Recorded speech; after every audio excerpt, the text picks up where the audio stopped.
on C-SPAN 3. You can also watch for it, listen to it on C-SPAN radio, cspan.org as well. The House of Representatives is just about to come in. As amongst the agenda today, a bill that seeks to repeal certain taxes in the health care law. Continued work expected on the 2013 Homeland Security spending bill. Also to consider a motion to instruct conferees on the highway bill. We now go to the House of Representatives.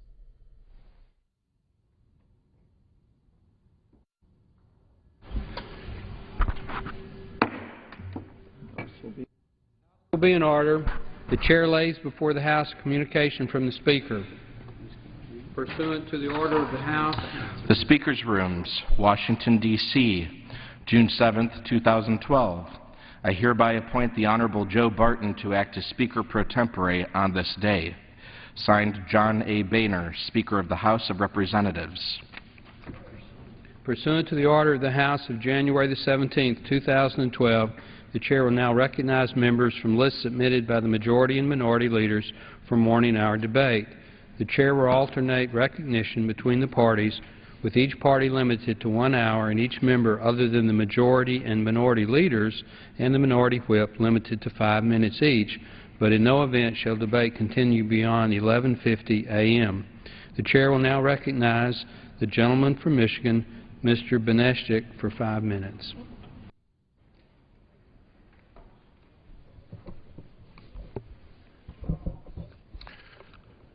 Mr. Speaker, let it be known that it's an honor and pleasure to pay tribute to Clarence Sonny Schieback for his extraordinary heroism in connection with military operations involving conflict with an armed hostile force in the Republic of Vietnam, for which he was awarded the Distinguished Service Cross.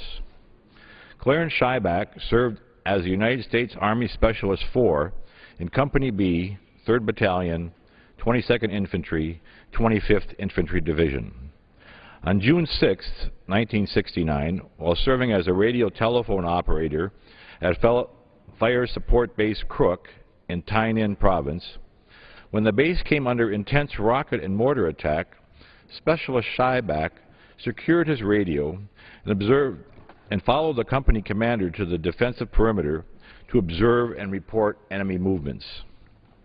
Exposing himself to the rain of enemy fire, he is assisted in resupplying ammunition to troops in the bunkers.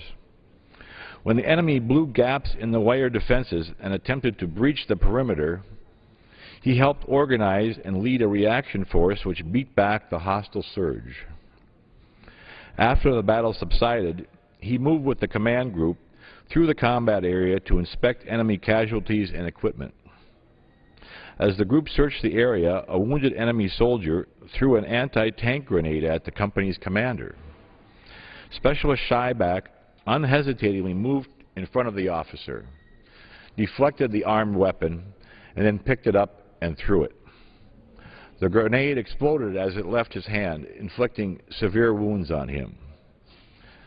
Specialist 4 Schieback's extraordinary heroism and devotion to duty were in keeping with the highest traditions of the armed forces and reflect great credit upon himself, his unit, and the United States Army. Clarence Sonny Schieback was awarded the Distinguished Service Cross on December 7, 1969, the second highest military decoration that can be awarded to a member of the United States Army.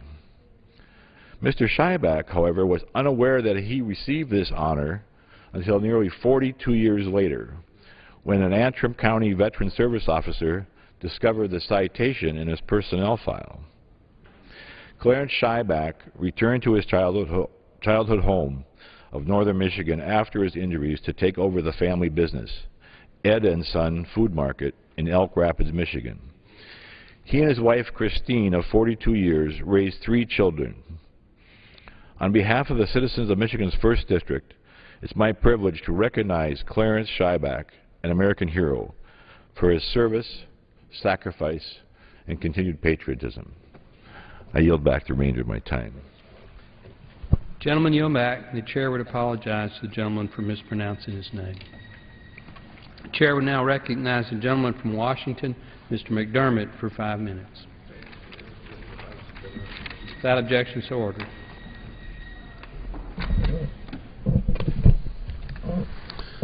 Mr. Speaker, earlier this month I introduced the Ensuring Child Care for Working Families Act to help low-income workers stay in the workforce. My bill creates a guarantee of federal child care assistance for children up to the age of 13 in families with incomes of up to 200% of the federal poverty level. This program would be matched with state funds and administered by the state. Low-income families and single parents have been bearing the brunt of this recession. They want to work and often can't afford reliable and appropriate child care, so they are forced to either leave their jobs or to leave their kids in unhealthy or dangerous environments. For many poor people, there simply are no better options. In the 1990s, federal assistance for child care programs was established to address this very problem. It was created to help low-income families transition from welfare to paychecks. Over the years, funding for this program has dwindled despite growing demand. The Temporary Assistance for Needy Families, the TANF legislation, was passed in '96 to end welfare as we know it. But we failed to provide the necessary support services to enable poor working families to succeed.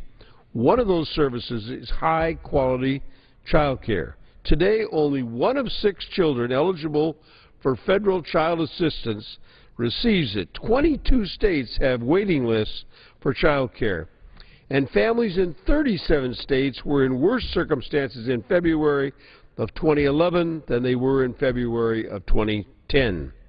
As the child care waiting lists continue to grow, co-payments rise, eligibility tightens, and reimbursement rates stagnate.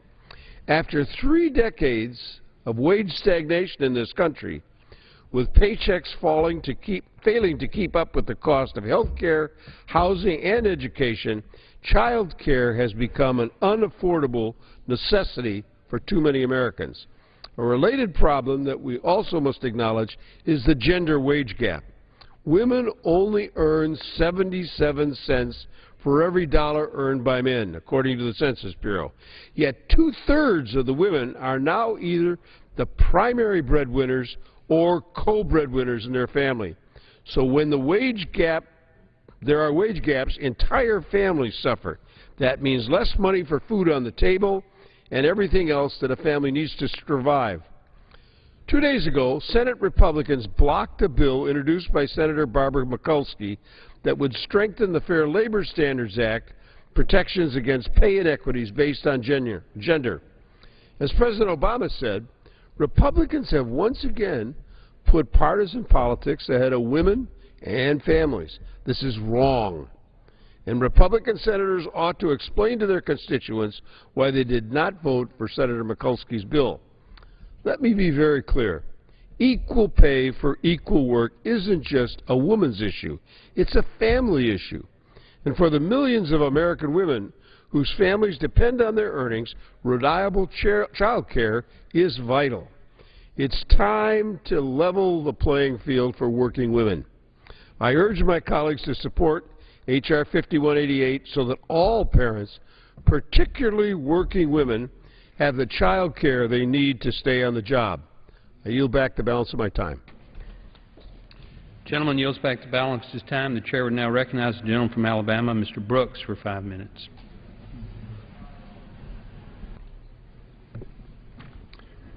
Thank you, Mr. Speaker. Today I rise to commend the United States Space and Rocket Center on its upcoming June 15th, 30th anniversary of Space Camp. Established in 1982, Space Camp in Huntsville, Alabama is a national leader in informal science, technology, engineering, and math education and workforce development. Space Camp uses the leading edge of spaceflight technology simulation to teach campers real-world concepts and skills which translate into future academic and professional careers for students and teachers. The Space Camp program provides an essential public relations and support role to both government and private space programs by inspiring and training America's next generation of explorers, engineers, scientists, and leaders. For emphasis, with nearly 600,000 graduates of the program, Space Camp has a 30-year track record of success in inspiring young people to pursue successful careers, particularly in STEM fields. Space Camp alumni include NASA Mission Control Directors, NASA scientists, NASA engineers, executives of corporations, state government officials, national news correspondents, as well as soldiers and aviators that defend America's freedom every day. Graduates of Space Camp include 3 NASA astronauts and 1 astronaut from the European Space Agency. Space Camp contributes to the future of American exceptionalism in science, engineering, and research by instilling an exciting, life-changing educational experience with values of leadership, teamwork, and hard work. Space Camp's 30th anniversary is the perfect opportunity to recognize their important work and incredible achievements. I congratulate Space Camp on their 30 years of unparalleled success and wish them well and salute them as they embark on their next 30 years. Thank you, Mr. Speaker. Gentleman yields back. The chair will now recognize the gentlewoman from California, Ms. Lee, for 5 minutes.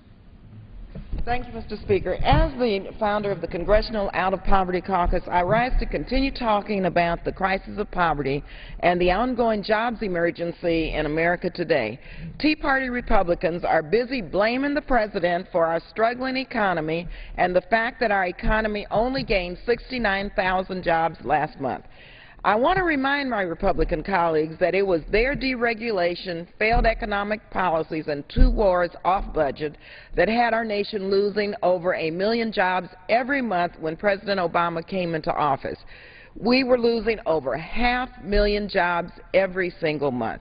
Now they are complaining the Democrats have not been quick enough in cleaning up the Republicans' mess. The President and a Democratic Congress helped to stem that tide, and now despite every roadblock and Republican obstructionism, our economy is growing slowly and jobs are slowly coming back. So I don't understand how anyone can even try to blame the President's economic policies when they have refused to enact any of them. Republicans have refused to work with us and to help Americans refinance underwater homes, to help protect investors and consumers by implementing the sound regulation of the Dodd-Frank bill. Also, they refuse to pass the American Jobs Act or any sort of jobs plan, quite frankly. In fact, Republicans have done everything possible to obstruct every proposal to create jobs at every turn. Even though 56% of Americans think jobs should be Congress's #1 priority, Republicans have failed to pass even one significant job bill. Instead, they work to create another false panic about a so-called fiscal cliff if they aren't allowed to immediately extend hundreds of billions of dollars in tax giveaways to the wealthiest 1% of Americans. Mr. Speaker, there are only 2 real fiscal clips that I see. One is the fiscal cliff that will push our entire government over if they can make good on their threats and force our nation into default and shut the government down. The second fiscal cliff is one that Republicans are pushing American families over the edge when they cut off, mind you, cut off the emergency extension of critical unemployment benefits for millions of Americans who are struggling to find a job. Republicans are telling struggling Americans that there is a fiscal cliff if you are out of work. They have to cut off your employment benefits. They're telling struggling Americans that there is a fiscal cliff if you are poor and hungry. They have to cut your food stamps. But somehow, if you are rich and a defense contractor, Republicans make it their business to protect you from facing any cliff or falling off of any cliff. This is not the way path forward for our nation. What we need to do right now is to stop pushing families off of fiscal cliffs. We have to support the economy by investing in the American people. We need to get back to growing the middle class by lifting millions of Americans out of poverty. Mr. Speaker, we must pass the American Jobs Act, invest in our country's infrastructure and transportation needs, increase job training efforts, and strengthen our safety net.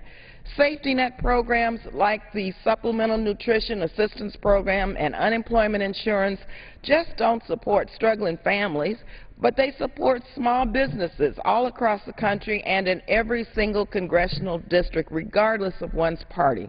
This Congress must ensure that our nation's safety net is a bridge that is strong enough to deliver us all, even the most vulnerable, over these troubled waters. Americans are waiting. Democrats have been prepared to act, and Republicans must join us in creating jobs and reigniting the American dream for all. Thank you, and I yield back. The gentlelady yields back. The chair now recognizes the gentleman from Virginia, Mr. Goodlatte, for 5 minutes. Speaker, I ask consent to revise and extend my remarks. Without objection. Mr. Speaker, I rise today along with Representatives Morgan Griffith and Robert Hurt to honor the memory of a constituent, a World War II veteran, a community leader, and a friend, John Robert Bob Slaughter. On May 29, 2012, Southwest Virginia lost one of its great American heroes, a passionate advocate for veterans and a driving force behind the National D-Day Memorial in Bedford. It is only fitting that we honor Bob's memory as we mark the 68th anniversary of D-Day this week. Born on February 3, 1925 in Bristol, Tennessee, Bob's family later moved to Roanoke, Virginia. In 1941, at the age of 15, he joined the Virginia Army National Guard, Company D, 116th Infantry, 29th Division. A short time later, the United States was attacked at Pearl Harbor and entered the war. On September 27, 1942, the 29th Division set sail for England. On D-Day, June 6, 1944, Bob waded ashore to battle the foes of democracy at Omaha Beach. He was just 19 years old. His life was forever impacted by the memories of that day. Mr. Speaker, I have stood on Omaha Beach in Normandy at low tide, which was the circumstances when these brave men landed there on June 6, 1944. The width of that beach, the distance that they had to come out of those landing boats through withering machine gun fire, bombs, and mines is absolutely a remarkable demonstration of the courage of those men to liberate Europe. Despite being wounded twice in combat following D-Day, Bob remained in the field until the end of the war in 1945. After the war, Bob returned to Roanoke, where he had a long career with the Roanoke Times and World News. He was dedicated to his family and was also active in the community, coaching a basketball team for local youth. Bob showed great determination by working to ensure that there was a proper memorial to the countless men who took part in the D-Day invasion. On June 6, 1994, the 50th anniversary of D-Day, Bob walked Omaha Beach with President Bill Clinton. On June 6, 2001, Bob's dream became a reality when the National D-Day Memorial in Bedford was dedicated by President George W. Bush. Thanks in large part to his efforts, the National D-Day Memorial now stands in Bedford, where it serves as a constant reminder of those who paid the ultimate price to protect the freedoms that we hold so dear. The life of Bob Slaughter is a true testament to the greatest generation.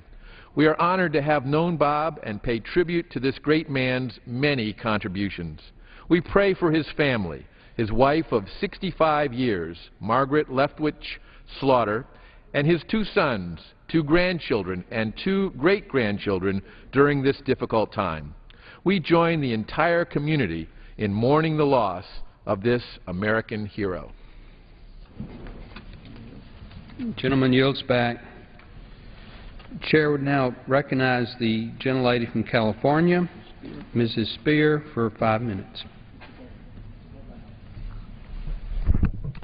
Thank you, Mr. Speaker. I've now come to the floor some 21 times to tell the story of survivors of military sexual assault and the institution and culture that failed them. Some would tell you that the military has learned from their egregious mistakes and they are largely now addressing this problem. The situation I'm describing to you today is happening right now and flies in the face of what we are being told by our military and the members of Congress who believe that they have this problem under control. Recently, a San Antonio newspaper began reporting on a scandal at Lackland Air Force Base that is growing by the day. So far, at least 4 Air Force instructors have been charged with sexual misconduct with at least 24 trainees. Like many cases of rape and sexual assault, the perpetrators are not denying that they engaged in sexual misconduct. They simply contend that the sex was consensual. It comes down to the words of the accused and the accuser, the instructor against the trainee. In the military, this usually means the perpetrator gets off or receives a disproportionately small punishment, and the victim endures an arduous and humiliating legal process with little sense of justice at the end. 2 of the women that have come forward were called over an intercom 2 days after they graduated from basic training last fall and asked to leave their dorm and to meet their instructors. In a dimly lit supply room, the women said they had sexual relations with their instructors. Quote, "I was frozen," one of the women said, explaining that her mind was racing. "I tried to think." Both women said failure to follow orders could cause them to be retrained in basic training under the very instructors that assaulted them. While unnerved about the order to leave their dorms, they told themselves it had to be legitimate. From the day they entered the military, they had been trained and required to follow the orders of their instructors, even those that didn't make sense. This may be hard for some in the civilian world to relate to, but it is a constant reality within our armed forces. It is ingrained in our military servicemen and women to follow the orders of their chain of command and never, ever disobey. The justice system is also beholden to this chain of command, but I will get to that a little bit later. Staff Sergeant Louise Walker, a military instructor, is charged with sexually assaulting 10 women, including sodomy and rape. Staff Sergeant Quentin Estacio is charged with sexual misconduct with 1 woman, violating a no-contact order and obstruction of justice. Staff Sergeant Craig LeBlanc is charged with sexual misconduct of 2 women trainees. Staff Sergeant Peter Vega Maldonado has been charged and convicted of sexual misconduct with 1 woman. Staff Sergeant Vega admitted in a plea bargain to having sex with 1 woman. His punishment, 90 days in jail, 30 days of hard labor, reduction in rank, and forfeiture $500 a month in pay for 4 months. After striking the deal with prosecutors, Vega admitted that he had actually had improper contact with 10 trainees. Now, mind you, we are not firing these people. They continue to serve in the military. Vega is not immune to further prosecution, but his admission of guilt cannot be used against him in future procedures. Each victim will have to come forward, and the prosecution will have to start from scratch. Vega will be forced to leave the Air Force, but without a bad conduct discharge. Imagine that, without a bad conduct discharge. If the military is as vigilant as they say they are, how could such a repetitive, widespread, and sickening behavior still be occurring? What is being uncovered at Lackland flies in the face of what we are being told by our military. Is this what zero tolerance means in the military? Former Air Force Secretary Whitten was quoted in the newspaper saying, quote, "The age-old problem is that you're putting very smart, attractive people, marrying age, together in close quarters. It's a circumstance that is difficult and really requires restraint. Sometimes restraint is very difficult." Secretary Whitten doesn't get it. The age-old problem in the military is attitude like this. The age-old problem in the military is a broken justice system that delivers weak sentences, if any. The age-old problem in the military is that 9 out of 10 women Staff Sergeant Vega has now admitted to committing sexual misconduct with has not come forward because they know that the odds of getting justice is slight and the odds of their careers being finished is great. What is happening at Lackland Air Force Base should and needs to be a wake-up call. This problem is happening now, and it is systemic. Victims are still not coming forward because of what keeps happening. I yield back. Chair will now recognize the gentlelady from Tennessee, Mrs. Black, for 5 minutes. Thank you, Mr. Speaker. As one of the most outspoken opponents of Obamacare, I hope that in the coming weeks the Supreme Court strikes down this disastrous piece of legislation. But the fact is, no matter what the Supreme Court decides about Obamacare, it does not change the reality that this law is a horrible policy. In just 3 short years, Obamacare has already resulted in fewer jobs, higher health care costs, and more debt. That's why I have voted more than 24 times to either defund or repeal Obamacare since being elected to Congress. For instance, last November, my legislation that closed a loophole in the health care law saved taxpayers $13 billion and was signed into law. Today, the House will vote on legislation to repeal 2 of Obamacare's most egregious job-killing taxes in this law. 1, the medical device manufacturing tax, and 2, the medicine cabinet tax. According to the Joint Tax Committee, the medical device tax increase will take away $29 billion from job creators over the next decade. These higher costs will be passed along to consumers like veterans with prostheses and seniors with pacemakers and hip replacements. This bill will also repeal the medicine cabinet tax increase, which prevents owners of health care savings accounts, or HSAs, or flexible savings accounts, FSAs, from using their accounts to purchase non-prescription, over-the-counter medications. Obamacare's limitation on purchasing over-the-counter medications will result in longer wait times for those who truly need the care and will also drive up health care costs. In addition to repealing these disastrous tax hikes, the bill also improves the flexible savings accounts by allowing participants to get back their unused FSA dollars up to $500 as taxable wages in the subsequent year. Under current law, any unused balance goes back to the employer and is lost by the employee. And this reform to the FSA accounts rewards rather than penalizes consumers for being healthy and saving their money. Before coming to Congress, I worked in health care as a registered nurse for more than 40 years, and I have seen firsthand the problems and obstacles that patients and health care providers face. But Obamacare is only serving to exacerbate the current problems and creates entirely new problems. Our health care system desperately needs market-based and patient-centered reform, not a government takeover.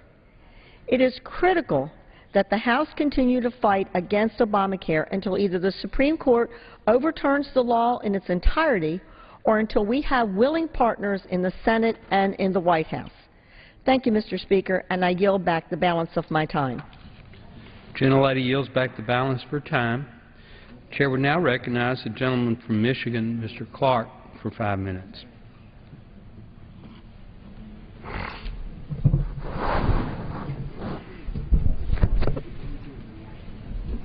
Thank you, Mr. Speaker. As a member of the House Committee on Homeland Security, I'd like to thank our broadcasters for providing free radio and television broadcasting and warnings to our public that protects our families from impending disasters. And to better warn our public in future emergencies, I ask this Congress to consider how we can make local free radio broadcasting available on all of our cell phones. You see, by providing these broadcast warnings through our mobile devices could be the most effective way that we can protect our families when disaster hits. Thank you, Mr. Speaker, and I yield back my time. The gentleman yields back the balance of his time. The Chair would now recognize the gentleman from Florida, Mr. Nugent, for 5 minutes. Speaker, to revise and extend. Without exception, so ordered. Objections. Mr. Speaker, I think we can all agree that integrity of our elections are of fundamental importance to this democracy. We need to ensure that everyone who is eligible to vote has the ability to vote, and those that are ineligible to vote are stopped from voting in our elections. We also have a responsibility to ensure that, that this responsibility falls largely on the states to ensure that voters have the right to vote that are eligible to. They do this by making sure that their voter rolls are clean, that their voter rolls are accurate. It's important that the states have the ability to do that. In my own state of Florida, and others throughout this country, the federal government is being asked to help. The Department of Homeland Security in particular has been unwilling to help those states that are asking for it. Mr. Speaker, DHS is denying Florida the process to access what is called the Systematic Alienation Verification Entitlement Database, or SAVE, as it's commonly referred to. SAVE undoubtedly is the best database for the states to use to cross-reference and cross-check their voter rolls for eligible or ineligible voters. DHS is denying this access to the database despite its own documents and regulations clearly stating that SAVE, for voter registration purposes, is one of the permissible uses. This is within their own documents as it relates to the operation of DHS. By denying access to SAVE database, DHS is preventing states from ensuring to the best of their ability that the integrity of our elections are saved and persevered. As we move forward with appropriations for Homeland Security, I feel we need to acknowledge that DHS refusal to meet this basic need and a basic request of our states. DHS's stonewalling is not something the people of Florida deserve, and it certainly isn't something that elected officials should tolerate. Mr. Speaker, Floridians should not be denied the right to the fairest and most accurate election possible. Floridians' votes should not be diminished because of a political maneuvering by a federal agency. No vote should be counted when it's cast by someone who is not eligible to vote in the United States, vis-a-vis they're not a citizen of this country. DHS, through their SAVE program, has the ability to pass that information on to states. Florida is not the only state that has requested this information from DHS.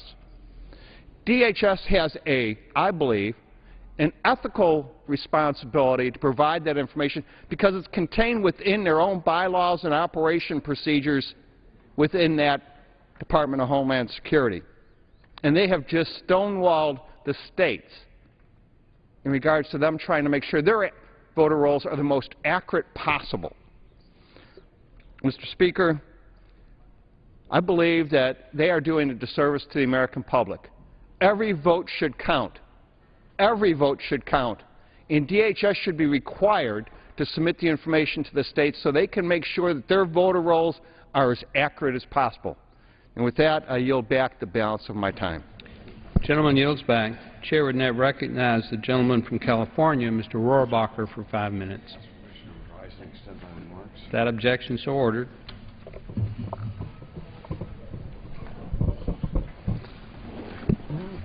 Mr. Speaker, there are many heroic people among us who have been involved with making our quality of life in America the best the world has ever seen, and at the same time uplifting all of humankind. While we often times focus our gratitude and our adoration on politicians and athletes and movie stars, we need to acknowledge the many innovators, inventors, and technology entrepreneurs who have played a significant role in overcoming the many challenges we humans face together, challenges to our health and limitations to our physical well-being. One of the most heroic of these special people is Dr. Al Mann. He flew in B-29s during World War II, and upon his return home, Al decided, instead of pursuing a career in the armaments industry, which could have been very lucrative, he would dedicate his life to building technologies that would improve the human condition. Among his many achievements are the following: a vast improvement of pacemaker technology, which then made that available to so many millions of people whose lives have been changed because of it and extended because of it. Inventing, he also was involved in inventing, and it was his invention, of the diabetic pump, a small mechanism that attaches to the body and allows patients to escape some of the worst ravages of diabetes. He perfected the fully implantable cochlear implant, an electronic device that provides patients, some of whom have never been able to hear, with the ability to hear sound almost as well as those of us who hear naturally. His latest innovation and innovation would allow diabetics to receive their insulin through an inhaler rather than a syringe, a huge breakthrough that could be so meaningful to so many people who are suffering. His achievements ought to serve as an example of the power of innovation in our country. Just as incredible as his inventions themselves, Dr. Mann accomplished all of this with private funds, and instead of relying on government grants or contracts, Dr. Mann made the risky investments of his own and those of his investors, and then, with his labor and genius, when it paid off, he reaped the benefits, which he then plowed back into more research to help even more people eliminate even more suffering. Instead of receiving assistance from his government, Dr. Mann has instead run into bureaucratic obstacles time and again. As legislators, we have a responsibility to ensure that the federal government's actions, at very least, do not thwart the heroic innovators such as Dr. Al Mann. For this reason, I ask unanimous consent to submit for the congressional record a letter Al Mann recently penned.